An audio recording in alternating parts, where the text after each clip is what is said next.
In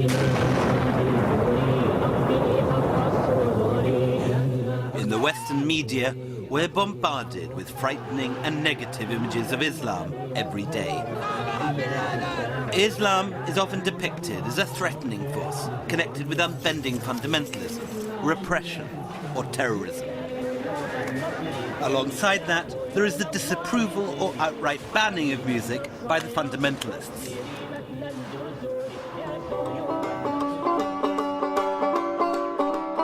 But there is another strand of Islam, where music is placed at the heart of religious devotion. Sufism is the popular, mystical form of Islam, with millions of followers around the world. When I first moved to South Asia 20 years ago, Sufism was a revelation to me and overturned all my preconceptions about Islam. It's peace-loving, tolerant, and pluralistic.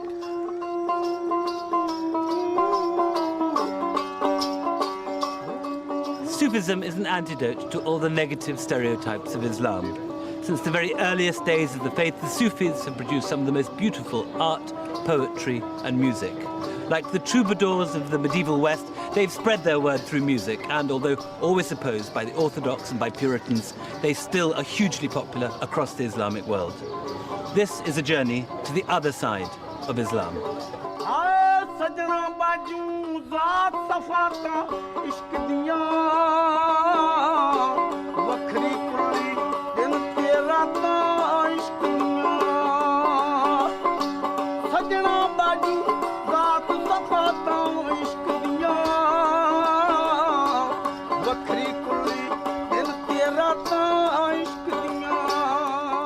Sain Zahor is a sort of holy minstrel who sings in praise of God at Sufi shrines in Pakistan. The paths of love are long and complicated, he sings, for it is love rather than fear of God that lies at the heart of Sufism. But the use of music brings condemnation from Islamic hardliners who, like the English Puritans of the 17th century, see music as a distraction from God. But there's actually nothing in the Quran which specifically forbids music, and later Muslim writings on the subject are sufficiently ambiguous for there to have been hundreds of years of discussion. But for the Sufis, music and poetry remain intrinsic to their faith. It's their way of drawing closer to God and so reaching a state of spiritual ecstasy.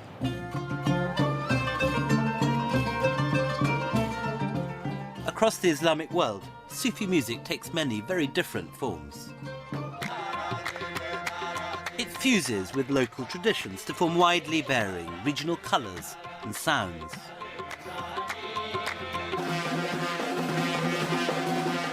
In this programme, I'm going to explore the roots of this extraordinary musical force and see some of the highlights of Sufi music in action. It's music that has also attracted millions of non-Muslim fans, thanks to its thrilling, ecstatic power.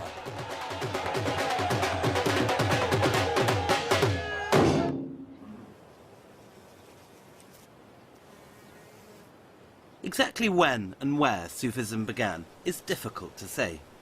But Islam and Christianity evolved from much the same roots in the same place: the deserts and villages of the Middle East. Here in Syria, in the Byzantine period, Christian hermits came in droves to live in caves, to wander in the desert, and to sit on pillars as stylites. By dint of their suffering, these saints were seen to have won direct access to the divine. After the Islamic conquest and the conversion of Syria, people continued to expect their holy men to behave in this manner, and the very word Sufi seems to hint at this direct continuity with Christianity. For Suf is the Arabic word for wool, a reference to the clothing worn by the Desert Fathers and taken over from them by the very first Sufis. It's often forgotten that Islam adopted a lot from the early Christians. The month-long Lenten feast became Ramadan, and the practice of removing shoes before entering a shrine. Here, at the Christian convent of Saydnaya, Muslims also come to pray. And you can see this confluence of religions in action.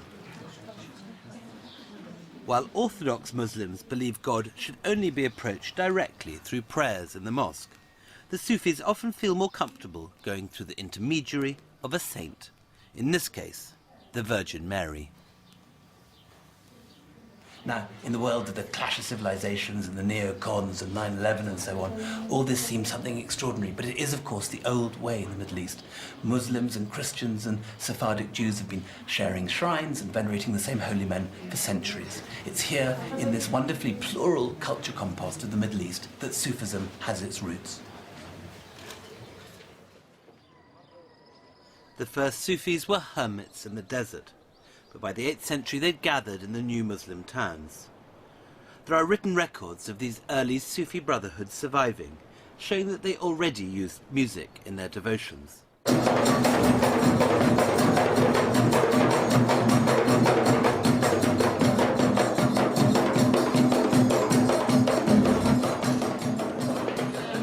I've come to the city of Aleppo in the north of Syria. It's a place where there are literally hundreds of Sufi lodges tucked away in the winding streets of the old city. Here you can get some idea of what the chanting and rituals of these first Sufi brotherhoods might have sounded like.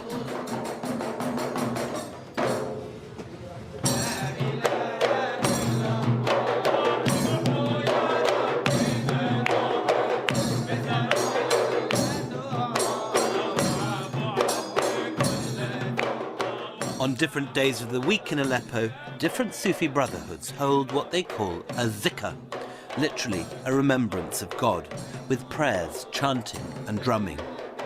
Though it may all sound a bit like a rugby warm-up song, it's going back to the deepest roots of Sufism. Instruments are stripped away, and God's name is repeated over and over again. What's interesting is that it is, of course, a link with early Christian monasticism, the Byzantine monks, for whom the Jesus prayer, repeating Jesus' name over and over again, was at the very centre of their spirituality.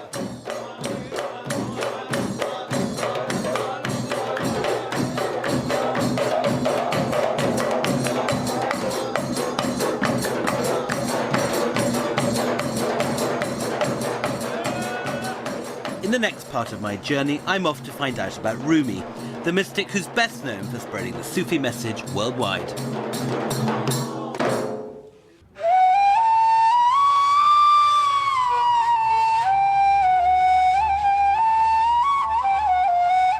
In Konya, a small town in Turkey, is the shrine of the Sufi mystic who, above all others, has come to represent the ideals of Sufism worldwide.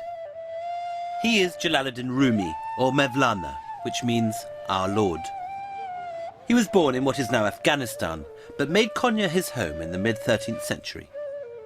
His shrine and tomb here attract pilgrims from all over the world.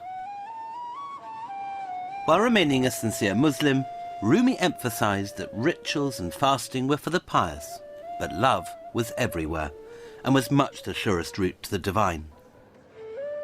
The fact that Rumi was the best-selling poet in America in the 1990s is an indication of his contemporary appeal. Rumi's message is timeless. I mean, he lived in 13th century, but today, all around the world, his books are translated and spreading because he thinks about forgiveness, peace, and self-understanding, self-respect.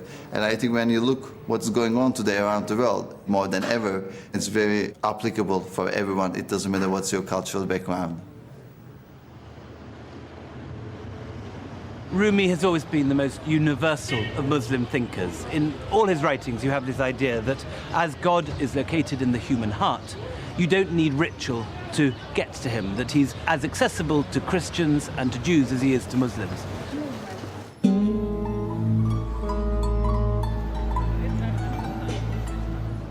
Rumi's followers, the Mevlevi Sufis, spread to Istanbul and throughout the Ottoman Empire. They became better known around the world as the whirling dervishes.